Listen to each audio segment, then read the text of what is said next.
Señoras y señores, muy buenos días. En nombre de la Asociación Nacional de Empresarios de Colombia, ANDI, es un gusto saludarlos y darles la bienvenida al sexto Foro Internacional de Dispositivos Médicos. Muchísimas gracias por acompañarnos. De manera muy respetuosa les quiero recordar poner todos sus dispositivos móviles en modo silencio para evitar interrupciones.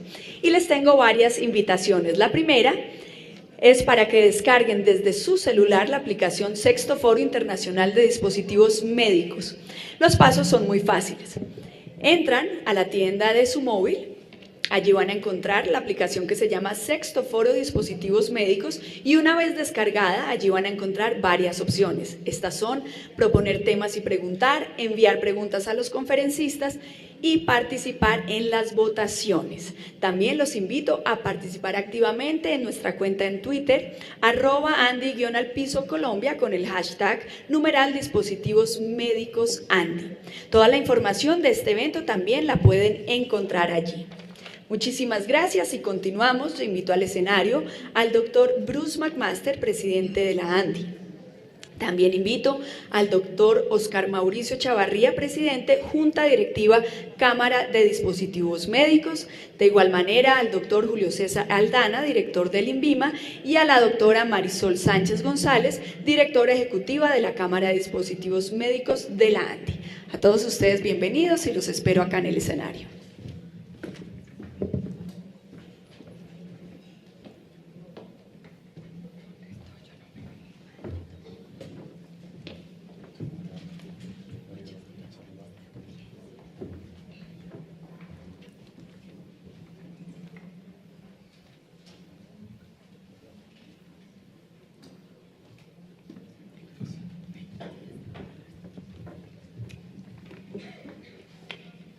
Muy buenos días para todos, gracias por acompañarnos.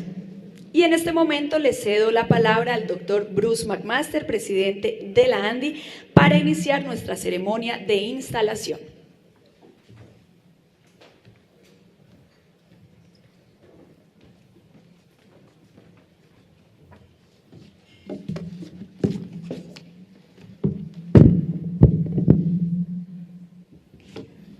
Buenos días a todos, gracias por estar aquí, gracias a todos los invitados especiales por acompañarnos, gracias a los asistentes, a los afiliados, a los directores de la Cámara. El ministro de Salud, Juan Pablo Uribe, nos acompañará en unos minutos, nos ha anunciado que llega alrededor de las 9:15, 9:20. Saludo al doctor Oscar Mauricio Chavarría, el presidente de la Cámara de Dispositivos Médicos, al doctor Julio César Aldana, director del INVIMA, a Marisol, mi compañera aquí que no está allá atrás al final, a Marisol, a Iván Darío González, viceministro de Salud Pública, a Gustavo Morales, nuestro colega, ya en 2 gremios, ahora presidente de ASEMI, a los socios y directivos y representantes de las diferentes compañías, al equipo de la ANDI y a los medios de comunicación. El día de hoy queremos tocar 2 temas que son de alguna forma como los temas fundamentales para nosotros. Quiero hablarles, por supuesto, del tema de ahí tiene un poquito de feedback. ¿Me puedes bajar un poco? Gracias. Perfecto. Hay que hablar, por supuesto, de la economía. Estamos en un momento importantísimo, estamos en un momento en el cual, sin duda alguna, se están tomando decisiones que van a definir el futuro del desarrollo de nuestra sociedad. Ojalá las cosas salgan bien. Este es un momento, además, crítico. De alguna forma ha habido, digamos, una muy buena cantidad, en mi opinión, de críticas que no están ayudando en la forma en cómo se están desarrollando las cosas. A eso me voy a referir ahora. Sin duda alguna, digamos, la responsabilidad de quienes tenemos, de alguna forma, la tarea de opinar, la tarea de dar ideas, la tarea de eventualmente construir, es la de trabajar sobre lo que existe en este momento, tratar de construir y tratar de generar nuevas alternativas. Y ahorita les voy a decir la opinión que tenemos nosotros en la ANDI alrededor, por ejemplo, de la ley de financiamiento, que sin duda es el tema, digamos, obligado por estos días. No haría justicia, digamos, al desarrollo de la economía y al tema, digamos, principal de la economía si no habláramos de la ley de financiamiento y algunas otras reformas que están en este momento en discusión en el Congreso de la República. no hay la menor duda de que Colombia tiene en este momento, digamos, una situación que uno, si lo logra consolidar, pudiera decir es una situación de recuperación. Tuvimos un año bastante regular el año pasado y tuvimos unos primeros 6 meses del año también bastante regulares, pero ya en este momento uno tiene todas las señales para decir que efectivamente Colombia en este momento tiene señales de recuperación. Y esto es muy importante, no solamente por las cifras absolutas, sino porque las tendencias, el comportamiento y también las expectativas de los diferentes agentes de la economía son valiosas, porque tienen efecto sobre el resultado final de lo que sucede al final del día en términos de actividad económica, en términos del PIB, en términos de la capacidad de generar empleo, por supuesto de la capacidad de generar producto y también de financiar al Estado. De manera que el hecho de que tengamos cifras, digamos, concretas que nos permitan decir que efectivamente la tendencia se ha revertido, que tenemos una tendencia de crecimiento en los próximos meses y los próximos años, es muy importante y yo lo quiero resaltar en todos los escenarios. Además, de alguna forma, uno no puede negar que la construcción, digamos, de una economía, al final los resultados de una economía son realmente el resultado de la suma de pequeños resultados, de los individuos, pero también de las organizaciones en forma individual. De manera que es muy importante generar, digamos, esa idea. Démonos cuenta nosotros además como lo que está sucediendo en este momento en el mundo, y fíjense, cuando hablamos del año 2018 y 2019 aparece una cifra en blanco para cada una de las regiones, una cifra en azul claro para la misma región, y fíjense ustedes, por ejemplo, Japón, para arrancar, digamos, en el lejano oriente, Japón como tiene, digamos, un crecimiento del año 2018 que se espera que sea de 1.1% y como en el año entrante, digamos, se espera que sea el 0.9%. En China estamos hablando de datos que se mueven alrededor del 6.6% o el 6.2%. Este dato, aunque nos parezca alto cuando lo comparamos con los datos latinoamericanos o con los datos del entorno al cual estamos nosotros acostumbrados, es un dato bajo para el tradicional crecimiento que digamos, una economía tan potente como la China ha tenido. India ha tenido unos crecimientos sí muy importantes, digamos, del 7.4 y del 7.3, perdón, 7.3 y 7.4. África como un todo está creciendo arriba del 3%, 3.1, 3.8. Estados Unidos, fíjense ustedes lo que tenemos, son datos del 2.9%. Este dato, uno pues se encuentra con que le parece que uno que 6.6 en China no es tan bueno, pues en el caso de Estados Unidos 2.9 sí es muy bueno. Quizá porque la base es mucho más grande, porque es una economía más madura y porque ha habido una serie de políticas de desarrollo empresarial que efectivamente, independientemente de la opinión que uno tenga políticamente de lo que ha venido sucediendo en los Estados Unidos durante los últimos años y meses, lo cierto es que la economía norteamericana se ha venido recuperando y debería también, y fortaleciendo más que recuperando, y debería también seguir fortaleciéndose en el futuro. Ustedes ven lo que está pasando con el dólar a nivel mundial, eso es muy, muy valioso o muy relevante más bien desde el punto de vista económico. También lo que está pasando con precios del petróleo o lo que está pasando y va a pasar con las tasas de interés de la Reserva Federal. Van a crecer las tasas de interés en la Reserva Federal durante los próximos meses, y esto va a ser muy importante porque va a atraer recursos hacia la economía de los Estados Unidos y le va a quitar recursos al resto de la economía. De manera que tenemos que estar todos muy atentos a esas tasas que parecería que no nos tocan mucho, que parecería que es una decisión por allá lejana, digamos, a nuestras vidas y a nuestros hogares, y no lo es. Realmente eso les va a decir a ustedes qué va a suceder con las economías emergentes. Y fíjense, América Latina, un crecimiento de 1.2% es realmente bajo. Para una economía que tiene muchísimo por crecer y que está muy lejana, digamos, de llegar a su punto de madurez, de manera que 1.2 o 2.2% el año entrante es sin duda, digamos, una cifra que deja de mucho que desear. Fíjense ustedes, el promedio de la economía mundial está en 3.7% este año y se espera que también crezca 3.7% el año entrante. En el caso de Colombia estamos hablando, recuerden ustedes, estamos hablando de crecimientos que este año se van a ubicar en algo entre el 2.7 y el 2.8%, pero esperamos que el año entrante podamos retomar la senda de lograr los 4% de los cuales estábamos hablando. ¿De qué dependerá? Dependerá efectivamente de que nosotros logremos tomar decisiones serias, decisiones consistentes, decisiones bien analizadas y profundas en términos de la economía. Y a eso, como les decía hace un rato, me voy a referir ahorita. Fíjense ustedes, cuando hablamos de Latinoamérica, ¿de qué tamaño de economía estamos hablando? Este está expresado en millones de dólares, 5.000 millones de dólares es el tamaño, digamos, de la economía, 5 billones en español, digamos, de dólares, es el tamaño de la totalidad de las economías, digamos, esperada para el año 2020. Y fíjense ustedes cómo teníamos nosotros en el año 2019 y 2018 y 2019 una barra que es bastante, digamos, similar la una de la otra, lo que refleja, por supuesto, ese 1.2% del cual les estaba yo hablando. Pero es una economía grande, es una economía importante, es una economía con vasos comunicantes, es una economía también, digamos, con volatilidad desde el punto de vista político. Todos sabemos, digamos, además, cómo vivimos de alguna forma permanentemente, digamos, y seguimos permanentemente las noticias de qué sucederá en México, qué sucedió en Brasil, qué sucedió en Colombia, qué pasará en Venezuela, qué pasará en un país como Ecuador. Realmente tenemos nosotros, digamos, en este momento, diría un tesoro desde el punto de vista del tamaño de la economía, desde el punto de vista del tamaño del mercado, pero sin duda, digamos, depende en muy buena parte de vaivenes que todavía son vaivenes desconocidos respecto del tema político, que es importante, pero también desde el tema institucional. Nosotros tenemos instituciones débiles que deberían fortalecerse y que deberían acompañar el crecimiento de estos países para poder fortalecer realmente esa tendencia de crecimiento. Luego también, cuando hablamos de América Latina, fíjense ustedes, hablamos de un déficit fiscal permanente, digamos, que ha sido la constante durante muchos años, pero que sin duda alguna ha terminado significando una gran cantidad de cosas, por ejemplo, en términos de cuántos recursos el resto del mundo le quiere prestar a nuestros países.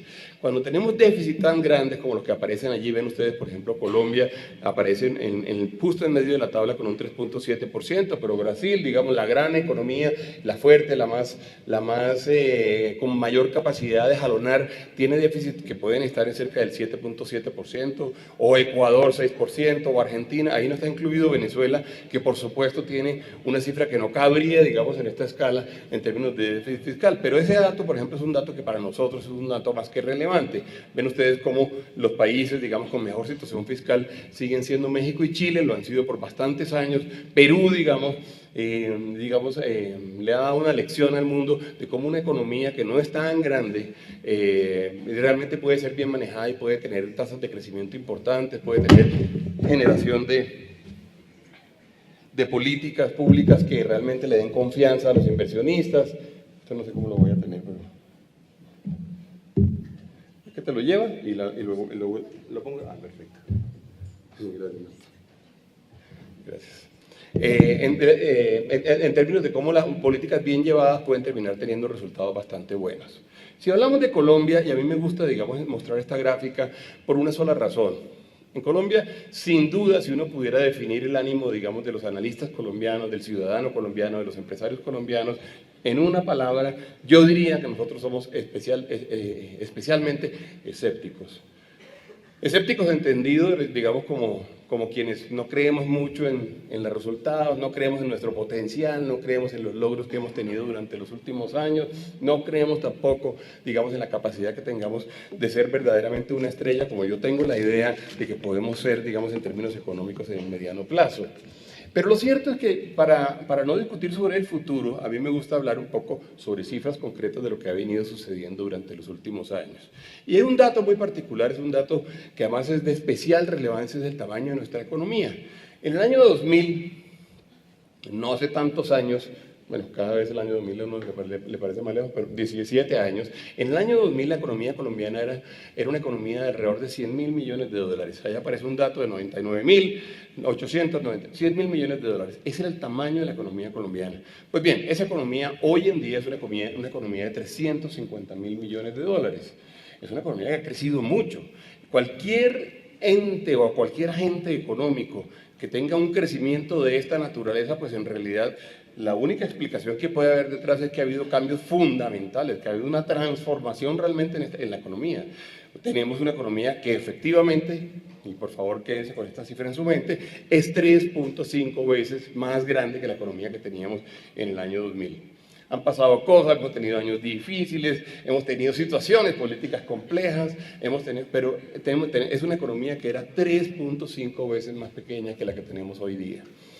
Esto, por supuesto, se ve. Si uno pudiera proyectar en este momento fotos de nuestras ciudades de ese año, que no es lejano, pudiera proyectar fotos de ese año, uno vería qué pasaba, por ejemplo, con la construcción, qué pasaba con la clase media, uno pudiera ver también qué pasaba, por ejemplo, en términos de automóviles, electrodomésticos, capacidad de compra, por supuesto el tamaño de nuestros bancos, las redes, el hecho de que hoy tenemos multilatinas, el hecho de que hoy tenemos compañías colombianas con presencia en prácticamente todo el continente, presencia grande en Estados Unidos de algunas de nuestras organizaciones.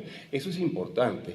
¿Y por qué lo quiero decir? No para vanagloriarnos solamente, no, sino para generar un sentimiento de realidad que verdaderamente se pueda transformar en creencia en nosotros mismos, casi que en eso de autoestima económica que le vale la pena a los países tener. Cuando uno habla, por ejemplo, de temas como la clase media, y esto ustedes quizás no lo tienen tan presente, pero en ese mismo año, fíjense ustedes, teníamos en términos de pobreza, el 55% de nuestra población era considerada en condición de pobreza, con las medidas de Banco Mundial, con las medidas de...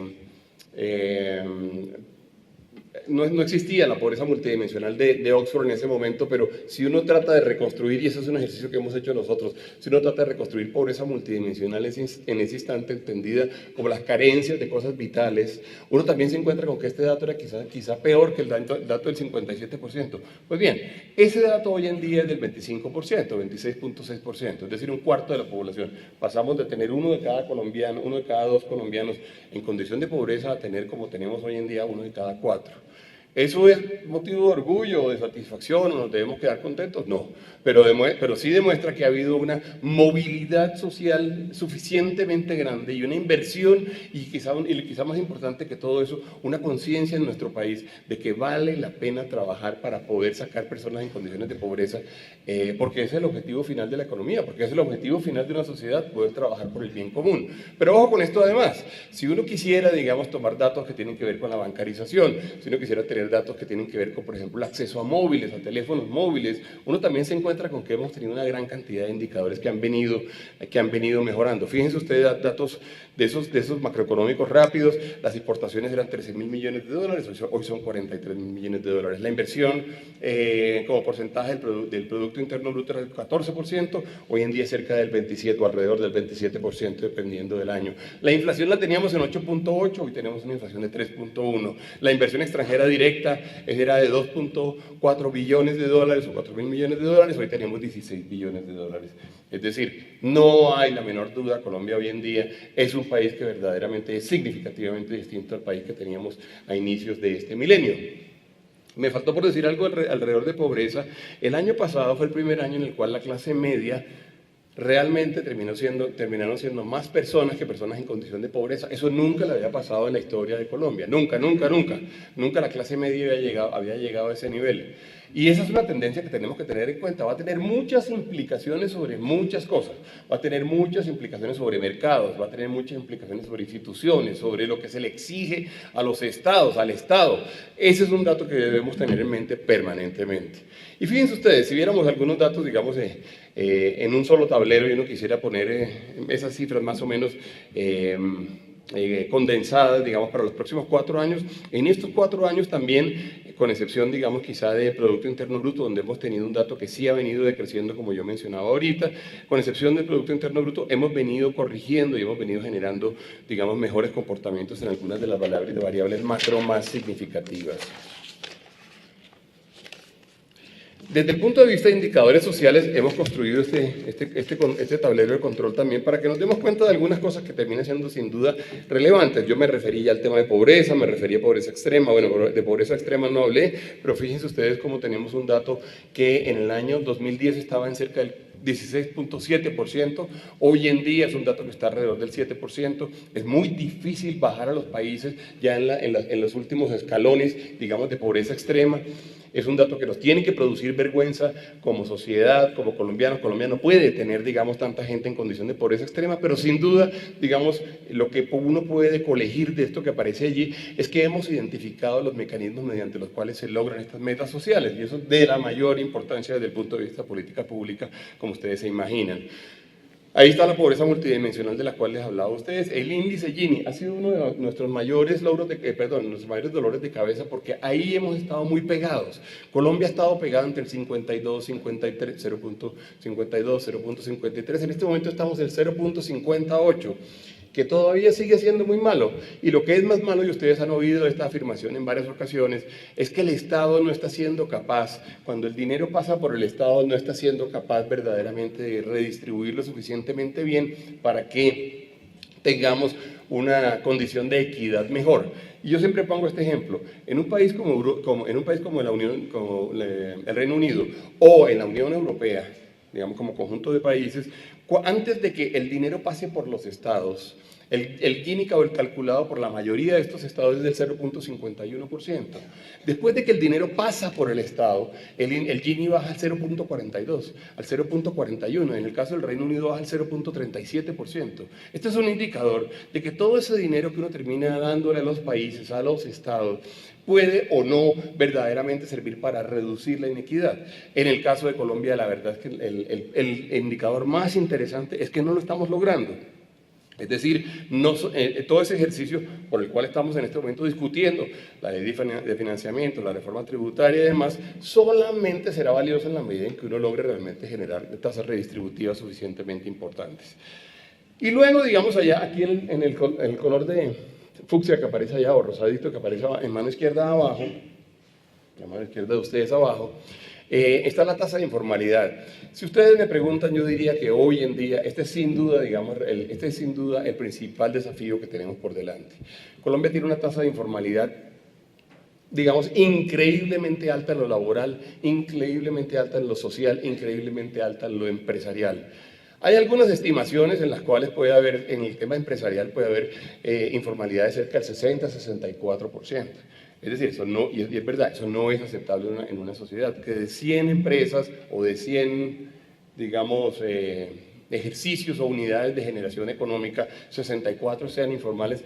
Eso no hace verdaderamente a un país viable desde el punto de vista de largo plazo. De manera que si algo debemos nosotros hacer pronto, y yo creo que en eso la reforma tributaria es bastante buena, si algo debemos, o la propuesta que vamos a ver en qué termina, pero si algo debemos hacer nosotros es verdaderamente luchar porque Colombia reduzca la informalidad. Esa informalidad también se ve reflejada en el cuadro que ustedes ven aquí abajo. Si ustedes ven cuando uno habla de las tasas de cobertura total del sistema de salud colombiano, uno se encuentra con que efectivamente tenemos tasas altas, y Colombia ha logrado unas tasas de las cuales sí nos podemos sentir orgullosos de cobertura en el sistema de salud, pero resulta que y esto es muy importante decirlo, fíjense ustedes el régimen contributivo en el año, por ejemplo, 2017, en el contributivo teníamos el 44%, mientras que en el subsidiario del régimen especial teníamos el 49.7%.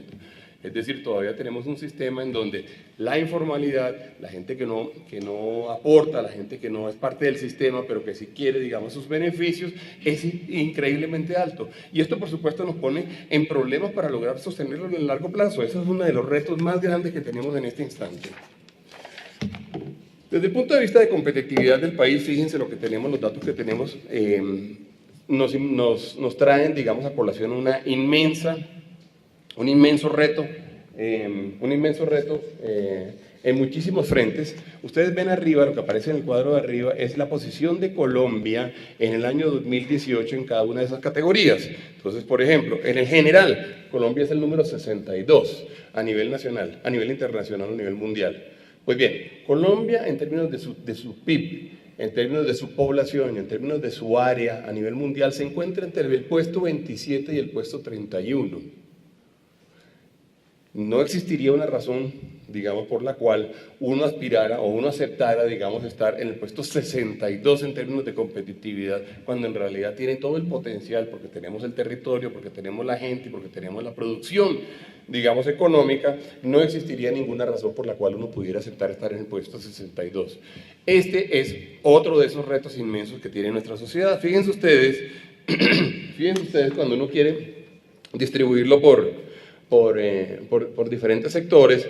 En ambiente favorable, digamos, aparecen instituciones, infraestructura y adopción de ciencia y tecnología y estabilidad macroeconómica. Es las siguientes cuatro barras que aparecen allí. Luego aparece salud y habitabilidad. Y fíjense cómo en salud, y en términos en el capítulo capital humano, tenemos un muy mal puesto, número 91, y en habitabilidad tenemos el puesto 60.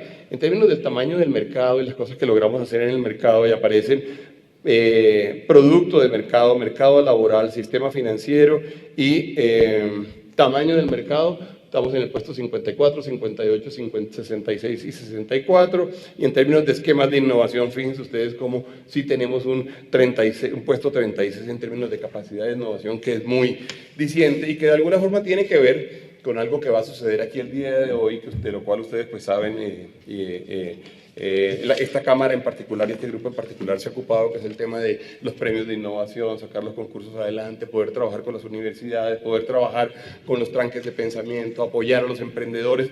En eso estamos realmente empeñados y la verdad es que nosotros sí creemos que hay un potencial grande, pero que además, digamos, la construcción de un ecosistema favorable a eso tiene que ser una de las metas grandes que tenemos que tener por delante. Voy a referirme, antes de entrar al sector salud, voy a referirme a la ley de financiamiento porque vale la pena que lo digamos. La ley de financiamiento, sin duda alguna, es un ejercicio juicioso realizado por un grupo de economistas que trabajó realmente en la construcción de algo que pudiera reflejar lo que nosotros, colombianos, empresarios, gremios, empresas, habían pedido a lo largo de muchos años. Y esa es la construcción de un sistema que fuera competitivo desde el punto de vista empresarial. Cuando uno ve los diferentes componentes de la ley de financiamiento, uno se encuentra con que efectivamente una gran cantidad de cosas de las que fueron solicitadas durante muchos años están contenidas en la misma. Y les voy a dar dos o tres ejemplos. La tasa impositiva de Colombia para este año en renta, ¿quién lo tiene presente? En renta para compañías, la tasa impositiva para este año es 33 más 4%, 37%. Venimos de una tasa impositiva del 42% en renta solamente.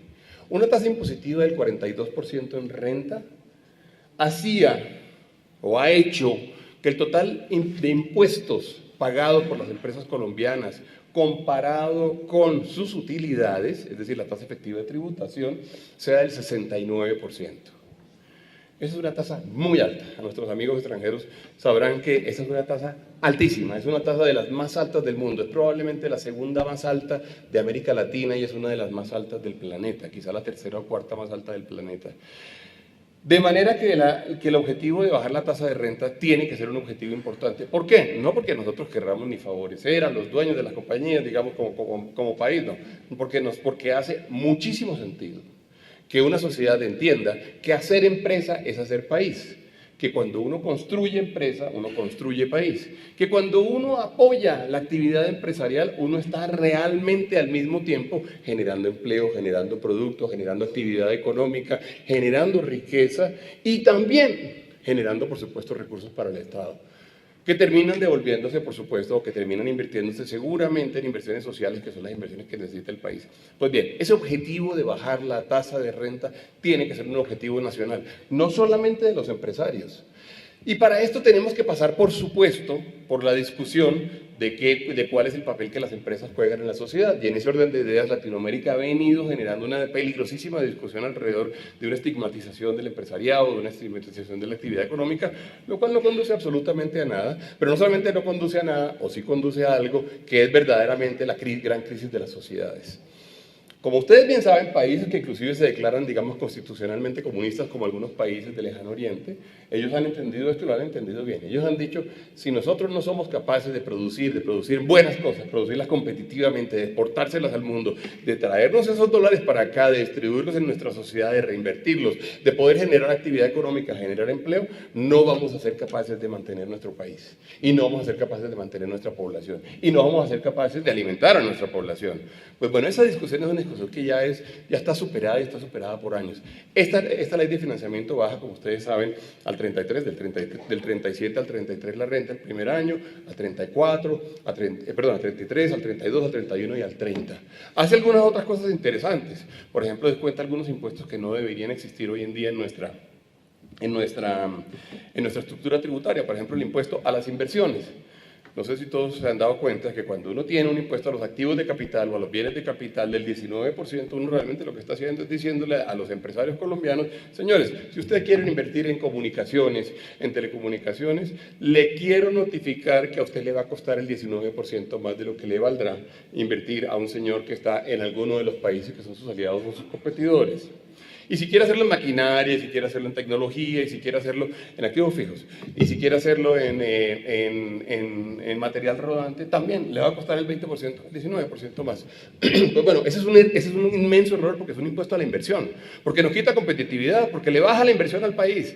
El haber podido superar eso, lo tratamos de superar en la reforma del 2014, no lo logramos en la 2016, logramos una cosa muy pequeñita, que no voy a entrar en la tecnicalidad de eso, y en este año, digamos, afortunadamente está incluido.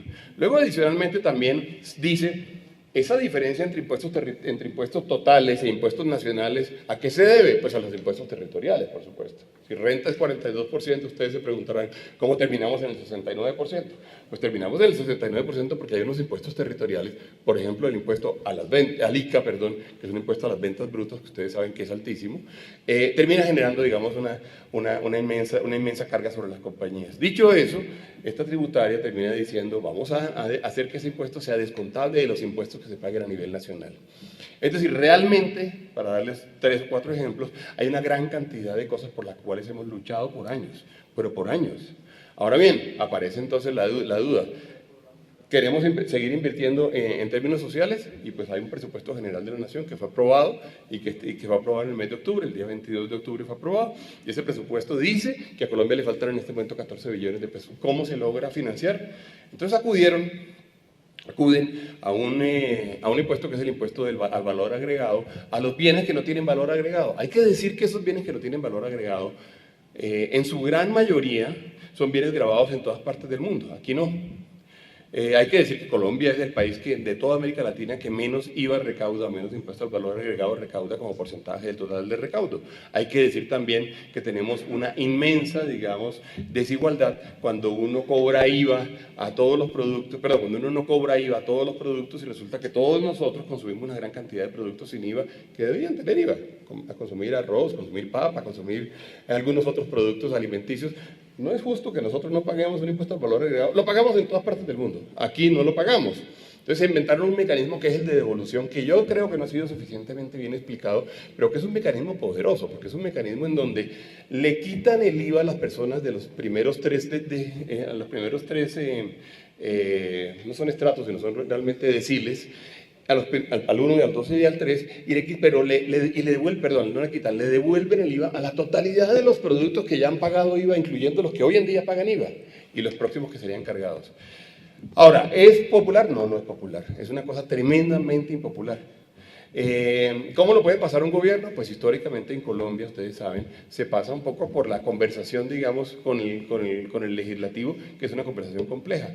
Allí hay, yo creo, un acto de valentía inmenso del presidente y del gobierno cuando decide que va a presentar una ley tan estructural, tan poco popular, sin tener el apoyo del Congreso. Por eso, algunos de ustedes quizá tuvieron la oportunidad de ver una declaración que dimos, una columna que sacamos el domingo en uno de los periódicos nacionales, donde decimos, señores, no podemos acabar con la reforma, no podemos tumbar la reforma, no se puede simplemente entrar en una discusión destructiva de la misma, porque es absolutamente vital para el futuro de Colombia. Yo realmente creo que nos estamos jugando el todo por el todo. No soy optimista, porque lo que uno oye en los medios de comunicación y lo que uno oye de discusiones en el Congreso no me dan razones para ser optimista, y por el contrario, sí creo que existe un inmenso riesgo en este momento, que es el riesgo de que eventualmente no se apoye esa estructura de la reforma y se comiencen a buscar simplemente cositas aquí y allá que eventualmente permitan que el IVA baje. Esa es la discusión hoy en día.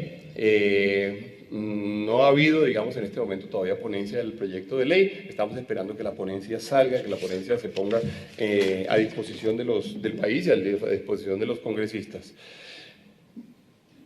con esto voy a parar de hablar de la ley de financiamiento, pero sí creo que ameritaba, digamos, que tuviéramos una conversación alrededor de esto. Cuando uno mira el presupuesto ese del cual les hablé a ustedes del mes de octubre y uno lo desglosa y dicen a qué se está dedicando, uno se encuentra con que el gran presupuesto, la gran tajada o el gran, digamos, rubro en el cual se está haciendo inversión es en educación. Y eso es natural. De alguna forma han visto las protestas que ha habido estos días, los estudiantes están pidiendo más plata para la educación.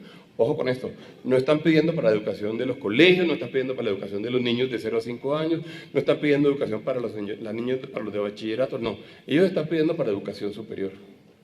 Y esto es un punto de reflexión para ellos. Ellos deberían pedir para toda la educación y deberían encargarse, digamos, de que efectivamente el país como un todo se educara, no solamente para lo que les importa a ellos, digamos, exclusivamente. Y bueno, tienen que entender cuáles son los limitantes que hay desde el punto de vista presupuestal. A mí me parece válido que lo hagan. Ojalá lo hagan bien, ojalá no se salga de control como pasó algunos días. El segundo presupuesto es defensa. Bueno, Colombia ha tenido un desafío inmenso en términos de defensa. Lo hemos tenido no solamente en términos de seguridad, digamos, desde el punto de vista ciudadano, sino ustedes saben, todo el tema de la guerrilla, todo el tema de todavía, digamos, las disidencias de la guerrilla, todo el tema del ELN que no ha querido sentarse a negociar, no ha querido soltar los 4 o 5 secuestrados que tiene hoy en día. Y por supuesto el tema de la lucha contra el narcotráfico. Y luego el tercer rubro es salud. Colombia es un país que gasta en salud, y ustedes saben, ahí aparece en azul más claro, digamos, el total funcionamiento e inversión aparecen ahí definidos, pero Colombia es un país que gasta en salud. Entre lo que gastamos, digamos, desde el punto de vista del gobierno nacional central y lo que se gasta en términos de los entes territoriales y el gasto privado, tenemos unos datos grandes, digamos, que son distribuidos, que son dedicados a la salud. Luego aparece trabajo, inversión social y demás. Y fíjense ustedes, cuando uno trata de identificar cuánto es para salud, tenemos 32 billones de pesos que todo el mundo sabe están en el presupuesto general de la salud, que tuvieron o que han tenido un incremento del 27.5, 57%, o que tendrán en el año 2019 con respecto al año 2018, en donde el presupuesto fue de 24 billones, donde tenemos 3.6 que van para aseguramiento en salud, 100.000 millones para fortalecimiento de hospitales públicos, 100.000 millones para inversiones en salud pública, 11 billones, 11.000 millones al Instituto Nacional de Salud y 15.000 a la Superintendencia, 15.000 millones a la Superintendencia de Salud. Se ha hablado permanentemente de la ley de punto final y nosotros hemos sido como unos observadores grandes de esta propuesta, que fue una propuesta inclusive de campaña del presidente Iván Duque, en donde básicamente, digamos, la idea que nosotros logramos de alguna forma leer en algún momento era la idea de que en un sistema que ha traído un déficit que se ha venido corriendo año a año, eventualmente debe tener una solución, y ojalá pudiéramos lograr una solución desde hoy para que pudiéramos saber efectivamente qué va a suceder en el futuro y que podamos también, digamos, proyectar y casi que arrancar de cero en términos de hacia dónde vamos. Con varios componentes, y nosotros lo hemos dicho así. Tiene una primera premisa, que es la de que nosotros debemos aportar desde el sector privado. El segundo es que debe haber un reconocimiento de deudas a proveedores y a otros agentes de la cadena. Tercero, que debe haber mecanismos en cascada que le puedan generar recursos al sector. Todos sabemos que ha habido un tema muy fuerte, muy marcado en términos de la capacidad de tener flujo de caja y de cómo el flujo de caja de las compañías, de nuestras compañías, se ha visto increíblemente afectado, digamos, por toda la situación fiscal que se ha presentado. Y ojalá que podamos establecer relaciones de confianza. Tiene que ser un objetivo fundamental que nosotros podamos verdaderamente trabajar teniéndonos confianza, sabiendo que tenemos un socio, que es el Estado, que tenemos otros socios, o diferentes socios, digamos, que son los otros agentes privados, y en donde podamos verdaderamente operar con tranquilidad, como digo yo, el más grande APP que hay en Colombia, que es el APP de la salud. La más grande alianza público-privada que existe en Colombia es sin duda la alianza público-privada de la salud. Donde tenemos a gente, ustedes saben, y están las IPS, están las EPS, los prestadores, están ustedes, están la industria farmacéutica, están gases medicinales, están los médicos, están, en fin, están las clínicas. Hay una gran cantidad de gente que participa dentro del sistema para cumplir, ojo, y esto es muy importante, con un deber constitucional del Estado. Porque el deber constitucional lo tienes el Estado, no lo tenemos nosotros, lo tienes el Estado. Y lo que nosotros tenemos es una invitación en donde nos dijeron, vengan, ya hagan parte de este ejercicio y tomen posiciones. Y por supuesto, tengan operaciones rentables y sostenibles. Y así es como nosotros hemos querido hacerlo. En el Foro de la Salud, que además que quizás la mayoría de ustedes debieron seguramente haber ido, que lo denominamos hechos de confianza, se hicieron bastantes cosas, y por ejemplo tuvimos un panel pues, de los más interesantes que yo haya oído en discusiones de salud, donde estuvo el presidente de la Corte Constitucional y estuvo uno de los magistrados auxiliares, quizás que más conoce el tema de salud, que lo denominamos el derecho a la salud y impactos de fallos judiciales. Y es muy importante, digamos, que como resultado de ese ejercicio, hablamos de la posibilidad de que pudiera haber incluso una audiencia con la Corte para que podamos nosotros conversar en el largo plazo. Cuando uno habla con ellos en forma individual, y les debo decir, a veces no quieren hacer, digamos, por supuesto, declaraciones que los comprometan demasiado sin que la Corte haya verdaderamente fallado alrededor de eso, pero cuando uno habla con ellos en forma individual, ellos entienden el desafío frente al cual estamos y entienden que hay un momento en el cual nos podemos quebrar y cuando uno se quiebra, pues no puede prestar más servicios. Y si es una quiebra sistemática, grande, consuetudinaria, pues se convierte realmente en un problema sistémico y nadie quiere que Colombia tenga un problema sistémico en este momento en salud. De manera que realmente hablamos de la posibilidad de tener una audiencia donde podamos hacer presentaciones y las haremos, digamos, creo que la fecha está para el 6 de diciembre. La fecha está para el día 6 de diciembre, para nosotros será absolutamente vital ese tipo de conversación, la conversación que podamos hacer allá. Ahora, desde el punto de vista de lo que ustedes más saben y lo que ustedes seguramente están más interesados, pero yo al final lo que quería era como darles contexto, pues evidentemente los dispositivos adicionalmente, el mundo de los dispositivos médicos es cada vez más potente, es cada vez más creativo, es donde más cosas están pasando. Y como le decía yo al ministro, que ha llegado en este momento, como le decía yo al ministro, bienvenido ministro, después le repito esto en privado a usted. Adelante.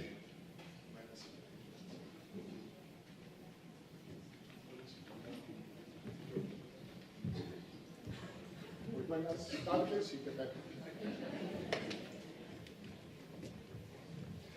Tiene la ventaja de ministro que se salvó de toda mi presentación. Como le decía yo al ministro, en el Foro de la Salud, este es un sector que además, al igual que otros sectores, digamos que están ampliamente impregnados de temas tecnológicos.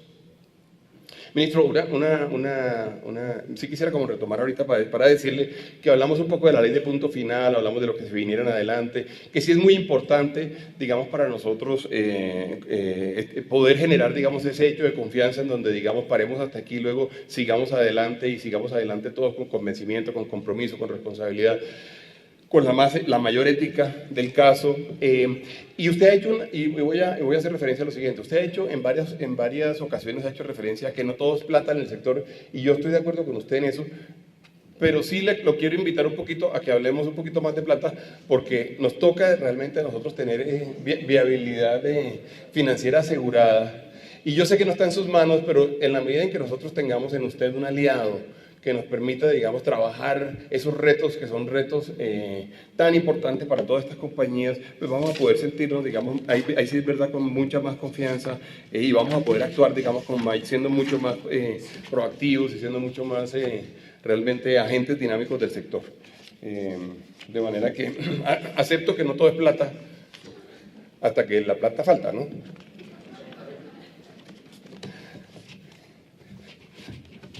A usted ahora nos dirá, ministro. Ahora va a decir que no lo he dejado hablar en toda la mañana, ¿no? No, ministro, por supuesto, es que no solamente lo dejo, sino que además estamos interesadísimos en todo lo que usted pueda decir.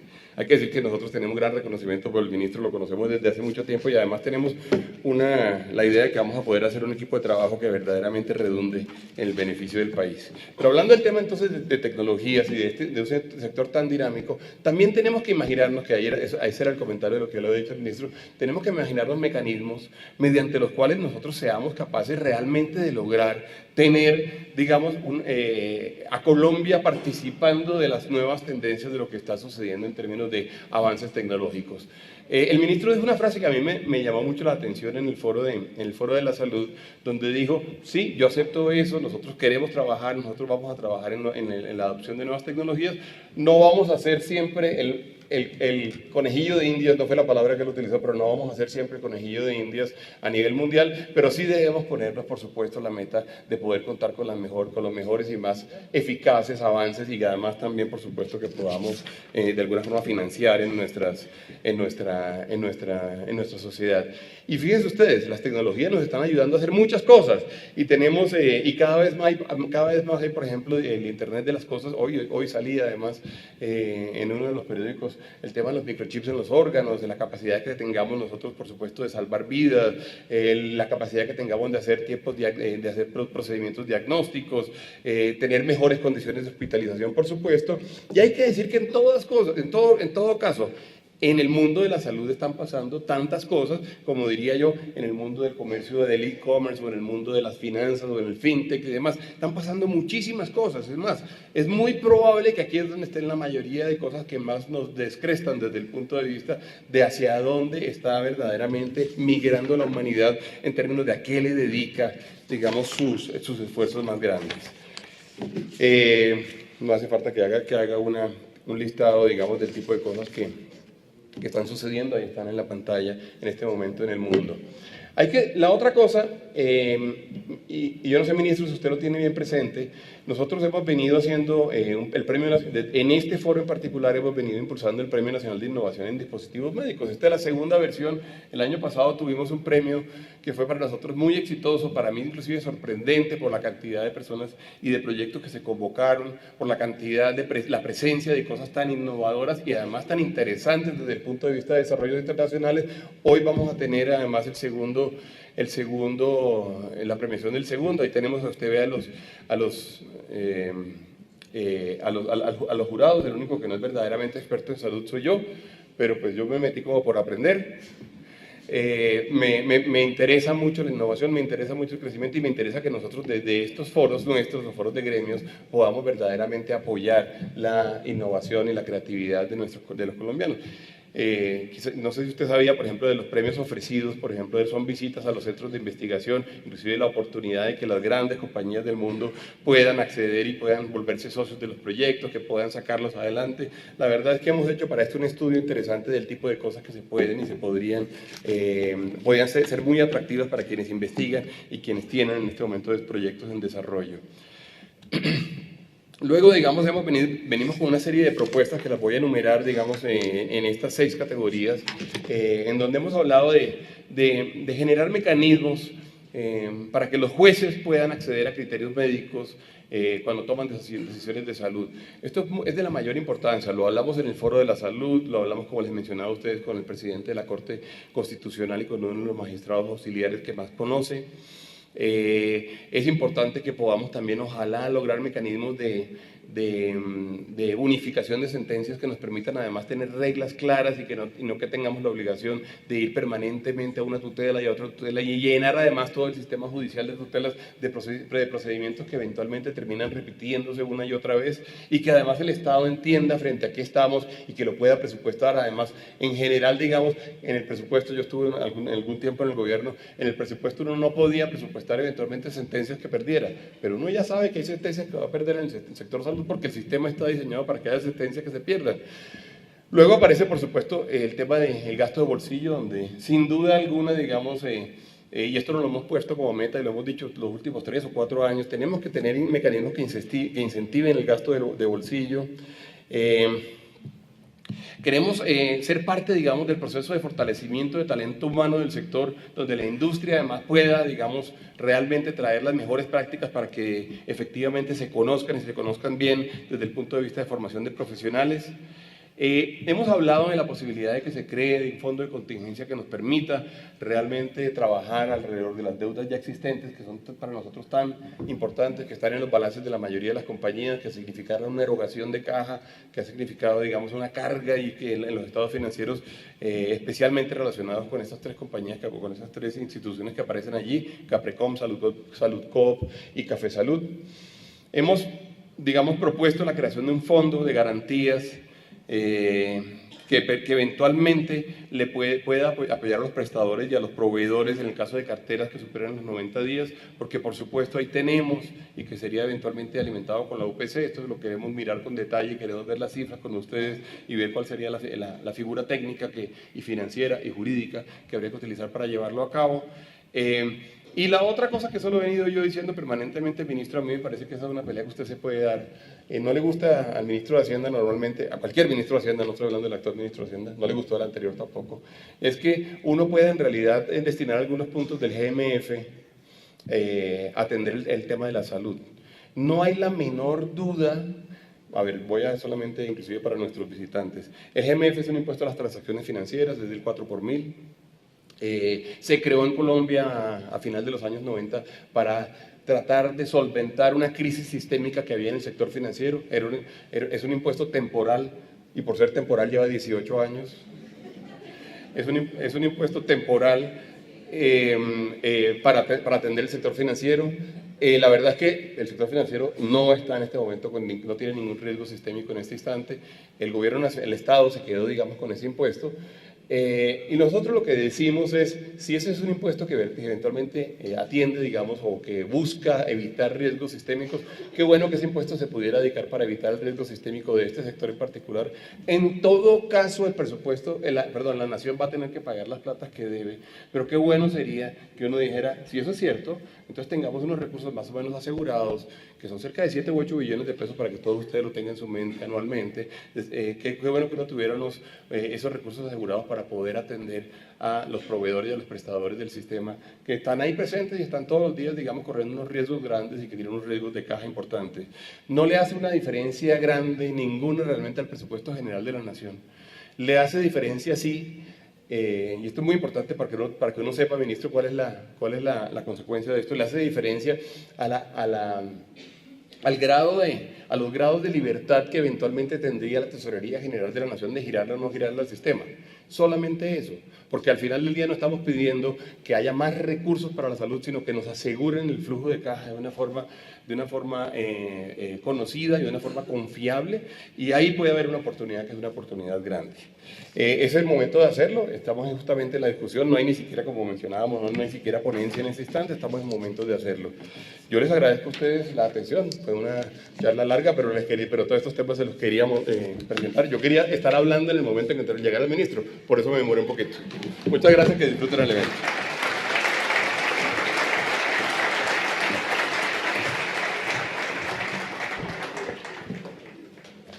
Doctor Bruce, muchísimas gracias por su presentación y en este momento precisamente saludamos y le damos la bienvenida al ministro de Salud y Protección Social, el doctor Juan Pablo Uribe, a quien cedo el micrófono.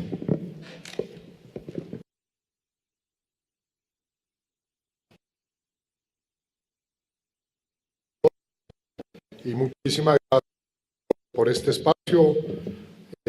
Muchas gracias a Bruce, a Mauricio, a todas las personas en la ANDI, a todas las personas en la Cámara de los Dispositivos y a ustedes por estar acá. Veo muchas caras conocidas y me alegra tener este breve espacio para compartir algunas reflexiones con ustedes. La primera es que creo que la temporalidad de los ministros es más breve que la del impuesto, ¿no? Eso sí, 18 años. Sí, no hay duda, digámoslo. Pero no, yo acepto el llamado de atención de Bruce y de muchos de ustedes, de manera directa o indirecta. Digamos que el ministro no puede ser ingenuo y hablar de calidad y hablar de salud en la salud. Es una cosa muy rara. Es muy rara que un ministro de salud hable de salud y de calidad, porque tenemos pues unos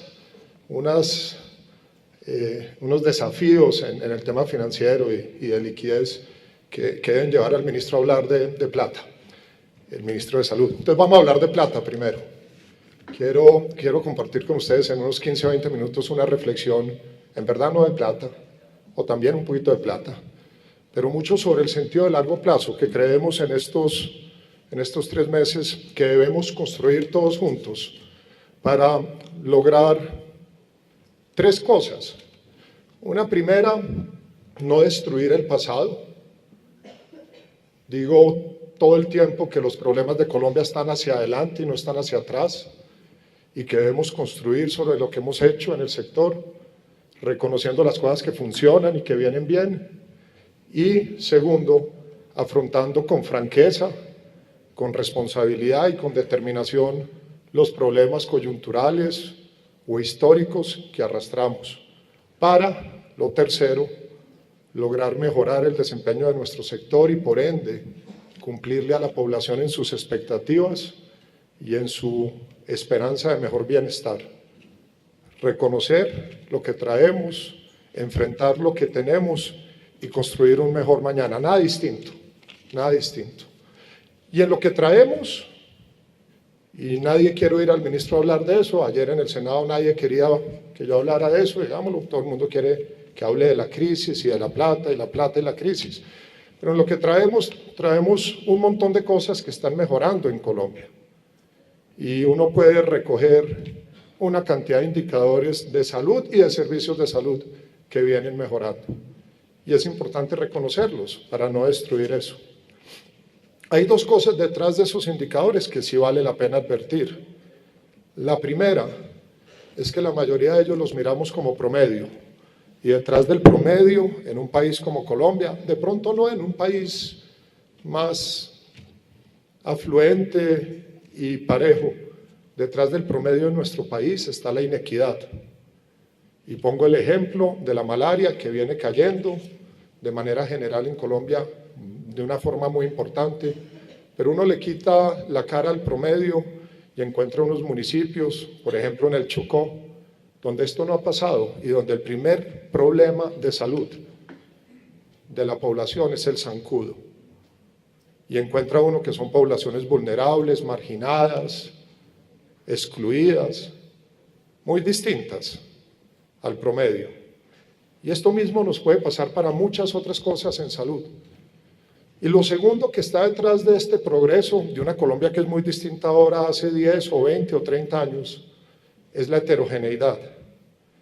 Y me impresiona el contraste entre las discusiones que tengo en las grandes ciudades y particularmente en Bogotá y lo que veo todas las semanas, cuando me voy a un departamento y me voy a un municipio generalmente pobre y entro a un hospital público casi siempre pobre y hablo con la gente.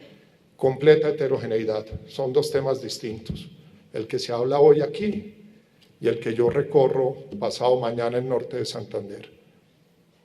Es difícil unirlos, pero de nuevo quiero dejar ahí, Bruce, el primer mensaje, y es: reconozcamos que traemos tendencias y esfuerzos positivos, que el país en muchas cosas viene mejorando, en que en salud tenemos muchos logros que debemos preservar y defender. Máxime cuando pasamos a lo segundo, que es este tema de noviembre del 2018 y qué hacer. Y yo quiero plantearles, como lo hice anoche en la plenaria del Senado, una ruta de trabajo entre todos que creemos en el gobierno nacional, en el ministerio, puede responder de una manera balanceada a los desafíos que tenemos. La ruta, para tranquilidad de Bruce, va a empezar por una conversación sobre liquidez, con sentido de urgencia. Va a pasar por ese acuerdo de punto final, con un sentido de compromiso. Va a llegar a reformas que son necesarias, con un sentido de ecuanimidad y de sistema. Tiene que incluir inspección, vigilancia y control, con un sentido de determinación. Y por último, qué pena, sí, tiene que hablar de calidad, porque esa es la razón de ser de este sector. Y quiero empezar por la liquidez, muy rápido. 100 días, 3 meses, un trimestre en el PIG de una compañía, pero estamos hablando de un trimestre en Colombia. Cuando recibí el ministerio, de muy buenas manos, me dijeron: necesita 780.000 millones de pesos para terminar de pagar, ojo, la UPC del subsidiado y las intervenciones básicas de salud pública en Colombia. Y los conseguimos. No es mérito mío, es mérito del compromiso de un presidente y el Ministerio de Hacienda. Y ese mismo día que estaba recibiendo esta información me dijeron, pero oiga, para el 2019 tiene que sumar Bruce 3.1 billones de pesos. ¿Para qué? Para pagar las UPCs del contributivo y del subsidiado y hacer las cosas básicas en salud pública. Y se consiguieron, 100 días. Es más, conseguimos 3.8 billones, fortaleciendo unos temas importantes de salud pública relacionados con migrantes y también con la crisis del hospital público colombiano. Sigamos hablando de liquidez y de plata. Empezamos a hacer una discusión seria sobre la UPC para el año entrante, con un realismo fiscal que todo el mundo conoce, pero también buscando las mejores formas de lograr eficiencia en las exclusiones y en las incorporaciones al PBS, al Plan Básico de Servicios. Y esta discusión de la ley de financiamiento, en la cual Bruce ha tenido un liderazgo importantísimo en la opinión pública y se lo quiero reconocer por el ejemplo que da en esa discusión en la que yo no me voy a meter. Esa discusión de financiar un presupuesto para programas sociales le tiene que interesar a este sector más allá de sus intereses particulares. ¿Para qué es la ley de financiamiento? ¿Qué pasa con los programas sociales de Colombia? ¿Qué pasa con nuestro sistema y sector de salud si los presupuestos no se pueden financiar? Y uno oye más voces en la discusión, en lo que tiene que ver con nuestro sector, hablando de cómo le baja su interés particular, que defendiendo el sentido grande de fortalecer un sistema donde todos los intereses particulares caben y se desarrollan, por supuesto. Les dejo esa reflexión sobre la ley de financiamiento, porque hicimos el esfuerzo en presupuesto, porque estamos buscando las mejores determinaciones para la liquidez del año entrante, pero necesitamos el financiamiento. Y sigamos hablando de plata. El gran ruido en el salón, en el tema de liquidez, Bruce, frente a un sector que año tras año ha incrementado de manera real, en pesos constantes, la UPC del subsidiado y el contributivo, que año tras año desde el 2014 y después de unas medidas muy valerosas del ministro Gaviria, ve cómo la erradicación de recobros del no PBS solo suben, 2015, 2016, 2017, 2018. El gran ruido en el salón es ese, el del no PBS y cómo afecta la liquidez de los actores, y que entonces, porque a mí me deben, yo tengo derecho a deber, y entonces porque a mí me debe el que debe, yo tengo derecho a no preocuparme por la calidad, y entonces, hasta que no se deje de ver, no se puede hablar de salud y de lo que estamos haciendo todos los días. Entonces ese gran ruido hay que atacarlo. Yo le reconozco parte a la argumentación, no se la reconozco toda, y nunca voy a reconocer que los problemas del sistema de salud en Colombia, que son multicausales y complejos, se limitan a eso. Y acuérdense de mí, algún día, ojalá más temprano que tarde, vamos a resolver los problemas del no PBS. No se resuelven los problemas de la salud en Colombia. Pero hay que atacar ese ruido, porque es cierto. Y entonces, estamos haciendo todo el esfuerzo para terminar este año, a pesar de unos problemas internos que recibimos en la ADERES, de auditorías, y por lo tanto de rezagos en cuentas radicadas, con un pago acumulado en el año superior a lo que teníamos presupuestado y superior a lo del año pasado. Esfuerzo de liquidez, Bruce. Y pueden representar, y ojalá lleguemos a eso, entre 150 y 200 mil millones de pesos más. Pero tenemos que sumarle un montón de intervenciones que son de interés de este auditorio, para que ese ruido y su distorsión en la liquidez del sector y en el equilibrio financiero proyectado a mediano y largo plazo no se siga acumulando. Y por eso acá tengo que decir, como lo he dicho desde el primer día, que la política de control de precios de medicamentos se mantiene, que tenemos que entre todos ponerle techo al no PBS, que no podemos permitir que el sistema de seguridad en Colombia arrincone la UPC de los planes de todos los colombianos por una parte de ese derecho a la salud representada en el no PBS. Y estamos trabajando en hacer compras centralizadas, estamos trabajando en valores máximos de recobro Y estamos discutiendo propuestas que hemos recibido de reformas más estructurales a este tema de la introducción de nuevas tecnologías por fuera del plan de beneficios y cómo se van incorporando para generar mayor bienestar en Colombia. La superintendencia ha hecho un trabajo muy fuerte hablando de liquidez, metiéndose a mirar el giro directo. En estos 3 meses el giro directo ha llegado a casi el 75% del subsidiado y 25% del contributivo. Y mirando ese giro directo para evitar discrecionalidad y abuso, después de este esfuerzo macro que hace el sistema, la superintendencia ha podido incidir sobre más de 120.000 millones de pesos en mes y medio. Y ese giro directo tiene que llegar ¿a dónde? Allá abajo, a los proveedores y a los prestadores. Y Bruce, le quiero hablar de plata en el hospital público colombiano, porque es legítimo que a los proveedores les preocupe su cartera y a las EPS sus deudas con el AERES, pero el hospital público colombiano y el privado también tienen este problema. Y entonces en 3 meses hemos logrado movilizar 86.000 millones de Fonsaed para apoyar planes de saneamiento fiscal y financiero de hospitales públicos colombianos y lograr que puedan avanzar más rápido ahí. Hemos podido agotar una tasa de crédito, un crédito de tasa blanda de Findeter por 50.000 millones en un conjunto de IPS privadas que querían poder recurrir a esos recursos. Hemos podido tomar 20.000 millones de pesos para acompañar el esfuerzo de los hospitales públicos atendiendo migrantes. Una cosa casi que simbólica, pero que a mí me llena de orgullo, poderle decir a un hospital público que no le ha cerrado las urgencias a los migrantes venezolanos: aquí por lo menos reconocemos el esfuerzo que están haciendo. Y sí, tenemos una deuda con ustedes. Y hemos podido movilizar más de 35.000 millones de pesos apoyando servicios de urgencias en eses que son vitales para municipios que muchas veces no salen en las noticias en Colombia. Casi 200.000 millones de pesos en liquidez Bruce en estos 3 meses para el hospital público colombiano. Quiero cerrar ahí. Si yo me pusiera a sumar, porque ese fuera mi balance para mi evaluación de desempeño, yo diría en estos 3 meses, ahí mal contados, más de 4.5 billones de pesos. Pero es que con plata no se resuelven los problemas en Colombia, se necesita plata. Pero ya vamos hablando de plata y buscando plata todos los años anteriores que yo recuerdo en este sector y seguimos viviendo con los problemas.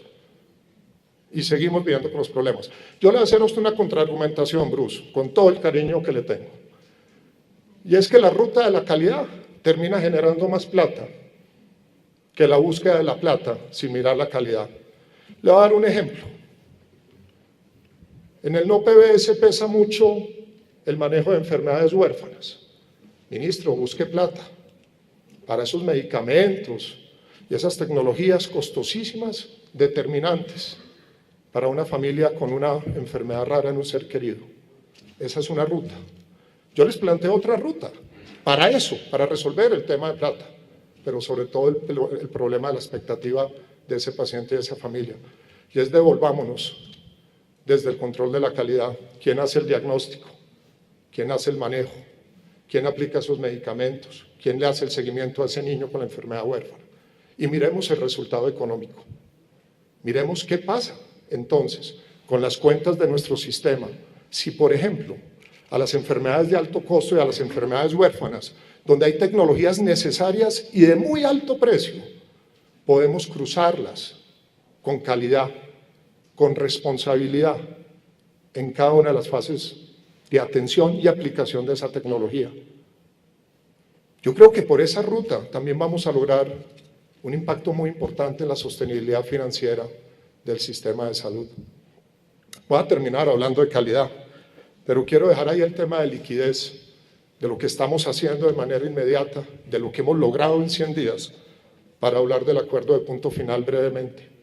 Otro gran logro desde el 7 de agosto del presidente Duque y del Ministerio de Hacienda, y lo digo así abiertamente, no es mío. Es decir, oiga, ya basta con años y años de acumular cuentas y extorsiones, señalamientos y auditorías que terminan sustrayendo capital de trabajo de todos y la posibilidad de este sector de invertir en su talento humano, de invertir en su futuro, que es lo que necesitamos hacer además. Y este gobierno dice, me comprometo con trabajar un acuerdo de punto final. Ahora, cuando uno dice eso, todo el mundo piensa en su interés particular y dice, vamos por la máxima. Aquí tiene que haber una dosis de realismo y de practicidad. ¿Por dónde podemos empezar? ¿Cómo podemos ejecutarlo en las realidades del país? Y todas las demás alternativas son bienvenidas. Pero vamos a empezar y ya se está construyendo la metodología, la arquitectura, los instrumentos. Vamos a hacer un acuerdo que empieza por esas deudas que están por resolverse y precisarse entre el AERES y el régimen contributivo y tienen inmenso impacto sobre la cadena hospitalaria y también de proveedores. Lo primero que hay que hacer es conciliar la cifra. Es increíble que en el 2018 las cifras no cuadren, pero hay que hacer el ejercicio para llegar a un número y cerrarlas ahí. Y luego, ahí entonces esa cifra va a poder ser reconocida como deuda pública, soberana, y se podrán generar desde Hacienda instrumentos financieros que le permitan a los tenedores generar liquidez. Y el reto que tenemos ahí es que esa liquidez debe bajar a toda esta cadena de acreedores. No puede ser el acuerdo de punto final para unos, debe ser el acuerdo de punto final para ir respondiendo a este problema sistémico que afecta a todo el sector salud. Pero yo diría que el reto más grande del acuerdo de punto final, una vez uno cuenta con el compromiso del gobierno nacional, como contamos con él, es el de las reformas necesarias para que esto no se vuelva a repetir. Y quiero hablarlo con franqueza. Estamos planteando reformas dentro del modelo de salud que Colombia ha desarrollado por 25 años y que ha generado importantes progresos sociales. Estamos hablando de reformas que habrá que introducir por la manera más práctica y efectiva posible en esos flujos financieros tan distorsionados, tan erráticos, muchas veces discrecionales o arbitrarios. Tenemos que intervenir sobre el abuso de posición dominante que hace que un modelo que se pensó de competencia regulada pues no tenga competencia y genere distorsiones. Tenemos que intervenir para fortalecer un derecho del cual hablamos muy poco y deberíamos hablar mucho más, y es la libertad de elección que tienen los colombianos dentro de nuestro modelo. En todas las grandes ciudades y en las ciudades intermedias, para más de la mitad de la población de Colombia, hay opciones en el aseguramiento y en la prestación, y no debe haber ningún obstáculo para que un ciudadano colombiano ejerza ese derecho de moverse libremente de EPS o de IPS. Necesitamos más instrumentos para intervenir con más agilidad en esa otra Colombia, donde el modelo de aseguramiento individual no genera competencia regulada, donde el sector privado no está llegando, donde las condiciones de operación de los servicios son distintas. Tenemos que encontrar, y será un reto magnífico, unas reformas que garanticen que el gobierno de los hospitales públicos en Colombia sea un gobierno técnico, orgulloso, de largo plazo, que no sea permeable a la politiquería y a la corrupción. Y hemos fallado en el pasado tratando de hacer esto. Y gran parte del problema del hospital público está ahí, no es el único. Tenemos que hacer reformas para que la plata de salud pública, que es poquita, no esté desintegrada. Y para que esa plata que es poquita y es indispensable, no se pague por la derecha sin siquiera ver en la izquierda qué resultados se alcanzaron.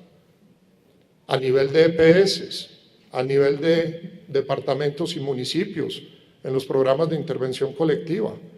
Queremos, ojalá, que en PIP y en salud pública, Bruce, trabajemos con pagos atados a resultados y que la plata llegue una vez el resultado se haya logrado. Y necesitamos, como país, más emprendimiento y más legalidad para que la formalidad crezca, las contribuciones al sistema se incrementen y terminemos de tener una realidad donde en muchas partes de Colombia el régimen subsidiado es 2 o 3 veces más grande que el régimen contributivo. Quiero pasar a lo cuarto.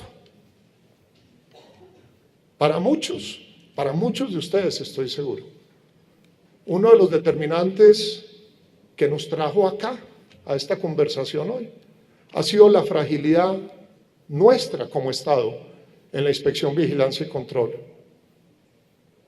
Que la superintendencia tenga corrupción, que las reglas no se puedan hacer cumplir, que terminemos volviendo normal lo que es anormal. Eso tenemos que hablarlo con franqueza, hay que intervenirlo. Y este gobierno lo que ha planteado es una reforma a la Superintendencia Nacional de Salud, que va a volver mucho más oneroso incumplir y ser multado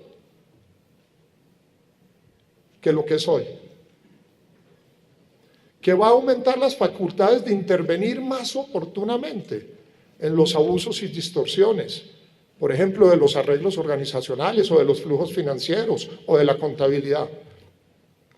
Y hemos en estos 100 días invitado a la Superintendencia de Industria y Comercio y a las supersociedades a que de manera regular trabajen en nuestro sector. La primera, defendiendo la competencia y garantizando que no haya abuso de posición dominante ni obstáculos a la libertad de elección de los ciudadanos. Y la segunda, garantizando que las responsabilidades empresariales y corporativas están ahí para honrar los recursos que el sistema pone en manos de particulares, que son recursos públicos y frente a los cuales debe haber garantías. Y por supuesto, todo trabajo de la Procuraduría, la Contraloría y la Fiscalía es bienvenido en este cuarto elemento fundamental para depurar nuestro sector, para ayudar a que sea un sector despromediado, donde no se puedan ocultar en el promedio quienes no lo están haciendo bien y donde detrás del promedio se puedan destacar quienes lo están haciendo bien. Hoy hay EPS comprometidas con innovar y traer tecnología para hacer gestión de riesgo poblacional. Hoy hay EPS mejorando los sistemas de atención a los usuarios y pensando en redes. Hoy hay EPS que tienen unos indicadores frente a lo que le importa al afiliado varias veces superiores a otras. Y pasa lo mismo con las IPS públicas y privadas. Tenemos que despromediar y decantar eso. Y con esto termino llegando al quinto bloque. Bruce, usted sabía que yo iba a terminar ahí. La calidad. Yo soy muy de buenas, porque, bueno, tampoco, pero soy de buenas en el sentido de que en septiembre Lancet sacó este gran estudio comisionado que muestra que esta pelea y esta locura corriendo detrás de la cobertura universal en los países a través de distintos diseños de sistemas de salud es un conjunto vacío, y ha sido, Bruce, un conjunto vacío si no se da simultáneamente con una carrera y un compromiso por elevar la calidad asistencial. Que hoy en el mundo aportan más muertes los desafíos de calidad que las barreras financieras al acceso. ¿Cómo entonces no hablar de esto? Y quiero decirles con orgullo que hoy estamos en otro evento lanzando el Manual 3.1 de acreditación en calidad en servicios de salud con reconocimiento internacional, que estamos a puertas de revisitar toda la reglamentación de la telemedicina, que hemos empezado a mirar una modificación al sistema de habilitación de IPS con una participación de numerosos expertos para corregir una de las distorsiones grandes en la prestación de servicios. Que estamos muy contentos con la receptividad de EPS de empezar a explorar su acreditación en estándares superiores de calidad y en información pública, donde se valore su aporte a nuestro sistema. Que no hemos abandonado la salud pública, que Colombia va a entrar el trimestre entrante a la iniciativa regional para la eliminación de la malaria, donde tenemos 70.000 casos al año, de nuevo, en poblaciones marginadas. Que ya revisamos el Programa Nacional de Tuberculosis, que con solo 13.000 casos al año pone 1.300 muertos en grupos poblacionales vulnerables y muchas veces discriminados, y que hemos podido introducir diagnósticos acortados y tratamientos abreviados para darles un mejor futuro. Que ya lanzamos la política de salud mental y que en diciembre lanzaremos la política integral de prevención y tratamiento del consumo de sustancias psicoactivas. Que nos hemos integrado con la Agencia de Seguridad Vial y vamos a seguir esfuerzos como el de Bogotá para que Colombia no pierda 7.500 personas sanas al año en accidentes de tránsito. Que nos vamos a meter en el tema de los estilos de vida con ese llamado a atención de la encuesta de escolares que ayer presentamos al país. Y que en todo momento vamos a estar hablando de calidad en la agenda de salud. He estado en 16, 18 departamentos y he recorrido 50, 55 hospitales públicos en estos 3 meses. Cada uno de ellos lo tengo aquí y lo tengo aquí. Y les puedo hablar de cualquiera de esos hospitales. Unos muy conocidos, como el Luis Blanque de La Plata en el distrito de Buenaventura, donde Bruce, por 5 años nos hicieron cirugías. Hace 3 días empezamos a operar allá. Y digo empezamos porque el ministerio se tuvo que meter en un hospital distrital para que las salas de cirugía se usaran y para que se hiciera ecografía a las mujeres embarazadas, en un distrito de 550.000 personas. O les puedo hablar del San Francisco de Asís, lleno de retos, después de 4, 5, 6 intervenciones y rescates, donde estamos haciendo una unidad de salud mental y recuperando progresivamente esa infraestructura. Les puedo hablar de un hospital de primer nivel en el Caribe, en Bolívar, donde me invitaron porque se iba a certificar como institución amiga de la madre y de la infancia. Y seguía su certificación en AIEPI, Atención Integral de Enfermedades Prevalentes de la Infancia. Me recibieron con acordeón y me recibieron con el compromiso de acreditarse en el sistema de garantía de la calidad en los próximos años, llenos de orgullo, llenos de necesidades, llenos de servicio con calidad. Y a 5 kilómetros había otro hospital al que se le han inyectado recursos, plata, dinero, en 5 o 6 veces más proporciones que este, y la gente no llega a trabajar, los servicios están vacíos, las obras están inconclusas. Y están trabajando en el mismo sistema de seguridad social, con las mismas EPS, con el mismo no PBS, con el mismo ministerio, totalmente distintos. Y con esto quiero cerrar. En esta ruta, que espero sea una ruta de todos, de liquidez y de cierre del pasado, de reformas y de responsabilidad de inspección, pero ante todo de compromiso, con un trabajo por la calidad de cara a la población, tenemos que estar todos los días reconociendo la buena gestión y exigiendo la debida responsabilidad de todos nosotros. Espero que estas reflexiones dejen alguna provocación. No estoy seguro que dejen completa tranquilidad, a Bruce sobre todo en el tema de liquidez. Seguiremos hablando de eso y Bruce, todo el compromiso del ministerio, todo el compromiso del viceministro que acaba de llegar, todo el compromiso del doctor Aldana en el INVIMA o de la superintendencia, en que juntos, resolviendo los problemas inmediatos, le demos un sentido de coherencia al desarrollo de nuestro sector salud, donde todos podamos sentirnos más tranquilos, más orgullosos y con mayor bienestar. Muchas gracias.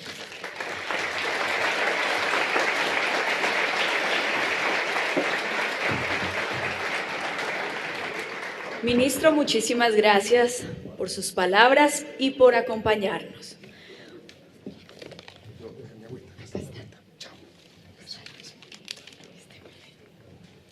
El turno es ahora para el doctor Óscar Mauricio Chavarría, presidente, Junta Directiva, Cámara de Comercios, Dispositivos Médicos de la ANDI.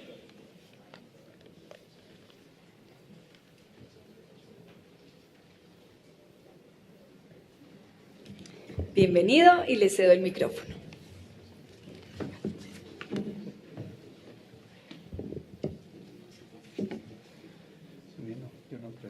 Muy buenos días a todos.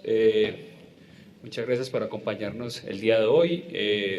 Un saludo al doctor Bruce Baxter, presidente de la ANDI, doctor Juan Pablo Uribe, ministro de Salud y Protección Social, doctor Julio César Aldana, director de INVIMA, doctor Iván Darío González, viceministro de Salud Pública, doctora Marisol Sánchez, directora ejecutiva de la Cámara de Dispositivos Médicos de la ANDI, directivos y representantes de las distintas empresas, equipo de la ANDI, amigos de los medios de comunicación, invitados internacionales, un especial agradecimiento por acompañarnos el día de hoy y a todos los asistentes.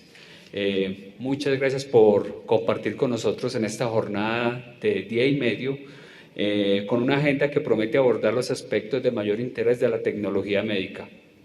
La tendencia de generar valor al paciente es una apuesta compartida por el sector de dispositivos médicos, desde el cual, a través de su diversidad y el avance tecnológico, buscamos siempre mejorar el estado de salud de las personas, su calidad de vida y el hacer parte de una cadena integrada de terapias, servicios y soluciones de salud propositiva y colaborativa.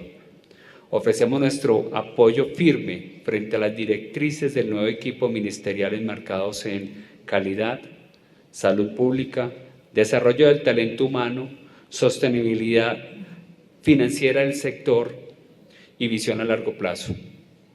Sobre calidad, la regulación sanitaria de los dispositivos médicos está alineada con los estándares de calidad internacional del Foro Mundial de Dispositivos Médicos IMDRF y la norma ISO 13485, lo que les ha permitido a las exportaciones colombianas de dispositivos médicos tener un reconocimiento importante a nivel internacional. En materia de salud pública, nuestras soluciones o terapias ofrecen gran impacto que abarcan desde el diagnóstico, tratamiento y seguimiento a los pacientes que padecen patologías de interés público. Estamos seguros de que podemos adaptar o desarrollar más alternativas para las situaciones de salud y en las zonas que determinemos en nuestro país como objetivo en materia de salud pública. Adicional a esto, y no menos importante, los procesos transaccionales han dado un giro importante en materia de pagos por resultados, grupos relacionados de diagnóstico y modelos de riesgo compartidos, como por ejemplo los pagos globales prospectivos, en los cuales nuestro sector puede generar conocimiento y experticia con el objetivo común de generar mejores desenlaces en salud para los colombianos. El compromiso con una modernización tecnológica de las instituciones prestadoras de salud, llámese hospitales o clínicas, deberá ser dado desde nuestra perspectiva conforme a las necesidades reales de la población y de la capacidad instalada y en medio de una adecuada y técnica evaluación pertinente de la dotación hospitalaria. Por su parte, el conocimiento y la experticia entregada por nuestro sector a los profesionales de la salud permite y eleva las competencias laborales y el estándar de nuestros profesionales a nivel regional, adicional a que esta sinergia redunda en la disminución de errores en el uso de tecnologías. La industria de dispositivos médicos se viene transformando a nivel global, buscando ofrecer soluciones y terapias de alto nivel de innovación que no solo garanticen el acceso a un acertado diagnóstico o al óptimo tratamiento por medio de la tecnología, sino estamos yendo más allá por medio de brindar al equipo de salud herramientas para garantizar el continuum care del paciente y por consiguiente mejorar los resultados en salud. Para avanzar en todos estos propósitos es importante tener reglas de juego estables y confiables que permitan proyectar el sector salud a mediano y largo plazo. Deseamos que todos los actores del sistema de salud cuenten con nosotros para que conjuntamente asumamos el reto de la integralidad y real cobertura del plan de beneficios y las inclusiones y acceso a las tecnologías médicas de acuerdo a su pertinencia. Nuestro llamado a la sostenibilidad financiera del sector deberá ser una prioridad, ya que dada nuestra posición como proveedores de tecnología, terminamos ubicados en el último eslabón de la cadena del sector salud, llevándonos a graves dificultades de liquidez, de incertidumbre e incluso de dificultades operacionales, como por ejemplo en la situación vivida con el Grupo Saludcop y Caprecon, que en conjunto llegaron a representar el 25% de los afiliados al sistema de seguridad social en salud. Por otra parte, cuidar los recursos del sistema de salud deberá ser un compromiso de todos, por lo que apoyamos iniciativas y auditorías por parte de la ADERES al pago de recobros, la búsqueda de financiamiento específico para las llamadas prestaciones sociales, el diseño de mecanismos que promuevan el gasto de bolsillo, no sin antes hacer un fuerte control a la corrupción, a la evasión y a la elusión del sistema de salud.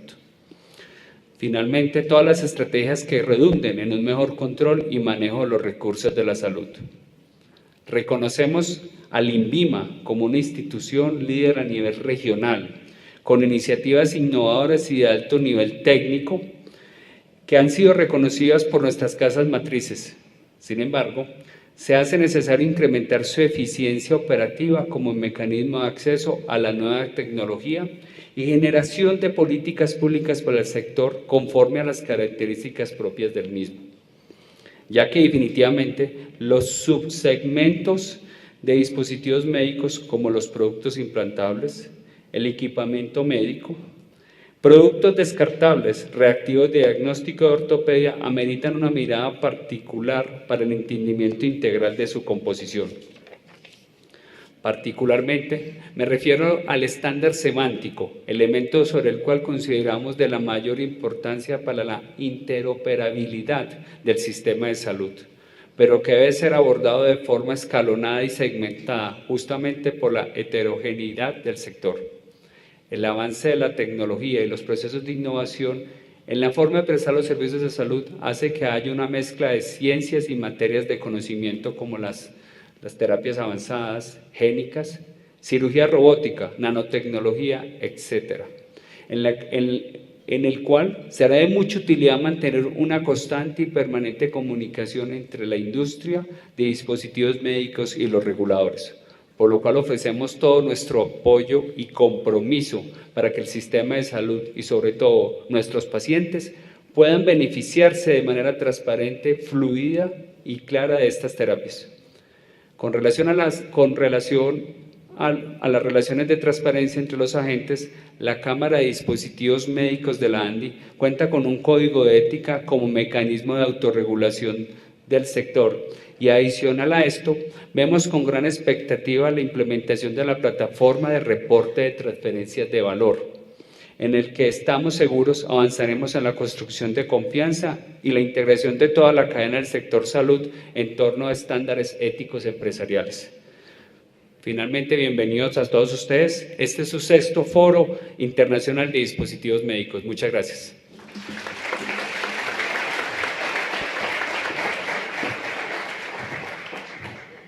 Doctor Echavarría, a usted muchísimas gracias. Y a continuación le cedo la palabra al doctor Julio César Aldana, director del INVIMA. Bienvenido. Muchas gracias. Bueno, muy buenos días a todos. Acudo a este Foro Internacional de Dispositivos Médicos en nombre de la institución, en nombre del INVIMA, en nombre de todos mis compañeros del equipo directivo. Quiero dar un saludo muy especial al doctor Bruce McMaster, presidente de la ANDI, doctor Oscar Mauricio, presidente de la Junta Directiva de la Cámara, Marisol, la directora ejecutiva, pero especialmente a todos ustedes. Yo, como muchos saben, regreso al INVIMA, estoy por segunda vez en la dirección de la institución gracias a la generosidad del señor presidente de la República, del doctor Iván Duque, y gracias a la generosidad del ministro de Juan Pablo Uribe. En una reunión que tuvimos anteriormente con la Junta Directiva de la Cámara, expresé que veníamos con un firme propósito, basado en un tema de legalidad y de transparencia. Yo creo que para nadie es desconocido los sucesos recientes de la institución. INVIMA es una institución joven, pero que cuenta con un recurso humano muy calificado. Cuando uno analiza y cuando uno mira las hojas de vida de las personas, de los funcionarios del INVIMA, uno ve funcionarios con hojas de vida de gran solvencia académica, que se compadecen con la naturaleza de esa entidad, que es la naturaleza técnica y científica. De tal manera que nosotros llegamos con ese firme propósito, ver cómo en la entidad avanzamos en el tema de transparencia para que haya cero tolerancia con la corrupción de la entidad. Pero más allá de eso, y es un propósito también del gobierno nacional, INVIMA, como lo decía Óscar Mauricio, tiene que ser una entidad que avance en el tema de agilidad. Hoy el INVIMA es una entidad que se ha multiplicado por 3, si la comparamos con el INVIMA del año 2002, por ejemplo. Pero yo tengo serias dudas si ese INVIMA se ha multiplicado por 3 en eficiencia. Obviamente hay unos logros que nosotros llegamos a cuidar por parte de los directores que me precedieron en el cargo. Pero también debe haber unos espacios, muy seguramente hay unos espacios donde nosotros podemos avanzar en todo el tema de eficiencia. La agilidad de trámites es un propósito que ya nosotros hemos discutido también con el ministro Juan Pablo, con quien nos hemos sentado, con el viceministro que preside también de alguna manera nuestro consejo directivo.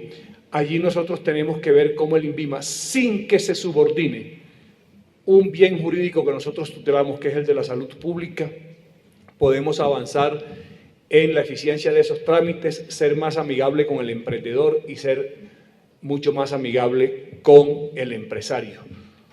Pensamos en el INVIMA que los intereses comerciales, los intereses empresariales, cuando son legítimos, son fácilmente conciliables con los intereses de salud pública. Y por supuesto estamos nosotros decididos a seguir avanzando en ese reconocimiento internacional que también el doctor Óscar Mauricio mencionó hace un momento como agencia de referencia internacional. Yo creo que con esos 3 propósitos, que son los 3 propósitos grandes, los 3 propósitos macro que hay en este gobierno con respecto a la entidad, nosotros podemos avanzar en una dirección correcta. Hablábamos con la Junta Directiva de la Cámara de la Cámara de Dispositivos de la ANDI, de la necesidad de nosotros mantener un diálogo permanente, unas mesas en donde se establezca un diálogo y nosotros podamos ver cómo es esa dinámica empresarial, cómo es la dinámica del sector, repito, y cómo nosotros, a la luz de la normatividad vigente, podemos asumir esos retos que también existen desde el punto de vista normativo y ponernos de alguna manera acordes a lo que es el estado del arte con respecto a este tema tan importante de los dispositivos médicos. A mí me alegró mucho, y quiero ser sincero en esto, a mí me alegró mucho cuando yo escucho a nuestro ministro, al ministro Juan Pablo Uribe, hablar hoy de calidad, de determinantes en salud, de la necesidad que nosotros tenemos en nuestro sistema de salud, que haya un usuario, que haya un ciudadano empoderado con su sistema, de la necesidad que nosotros tenemos en nuestro sistema de crear rutas de atención, de hacerle vigilancia a esas rutas de atención, de todos los temas de calidad y todas las desigualdades, todas las brechas regionales que nosotros tenemos en el sistema de salud. Pero también quiero hacer un reconocimiento sincero, genuino, a este sector que tanto le aporta a la salud pública de los colombianos, como lo es el sector de los dispositivos médicos. Así que con esto termino mi intervención corta, no sin antes dejarles nuevamente un saludo afectuoso. Me acompañan algunos funcionarios del INVIMA, me acompañan algunos funcionarios de las secretarías de salud de algunos departamentos del Departamento del Atlántico, que ha sido un departamento pionero en todo esto de la tecnovigilancia. Creo que allí también tenemos un reto, señor viceministro. Nosotros tenemos que empoderar a esos entes territoriales para que los entes territoriales se metan con nosotros, con el Ministerio, se metan con el INVIMA y con la Superintendencia de Salud a participar, a cuidar nuestro sistema de salud. Muchas gracias a todos, que tengan un feliz día y que este foro transcurra dentro de todo el éxito.